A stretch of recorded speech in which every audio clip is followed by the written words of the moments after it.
Karachi Sindh high court में दहशतगर्दी toad अदालत के इंतजामी जज वट पुलिस दुआ मंगी केस जो चालान जमा कराए छॾियो आहे। चालान मूजिब अगवाकार दुआ मंगी की बाजियाबी लाइ बुंग व्हाट्सएप ते तलब कंदा हुआ, जॾहिं त फोन नंबर इटली जो इस्तेमाल करे दुआ मंगी जे घर भातियुनि सां राब्तो कंदा हुआ। चालान मूजिब दुआ मंगी जे वालिदैन 25 लाख रुपया बुंग ॾेई दुआ खे बाजियाब करायो। चालान में इहो पिणु इंकशाफ कयो वियो आहे त दुआ मंगी खे अगवा करे क्लिफ्टन जे रूफी बीच प्राइडर फ्लैट में रखियो वियो। चालान मूजिब दुआ मंगी खे ज़ंजीरनि सां ॿधी रखियो वियो।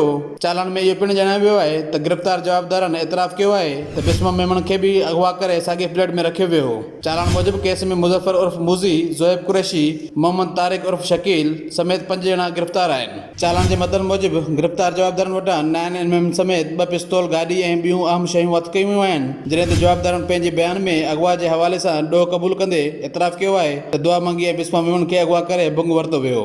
अदालत पुलिस पारां जमा कयल केस जे चालान खे मंज़ूर करे वरितो। अब्दुल्ला सोलंकी, सिंध न्यूज़, कराची।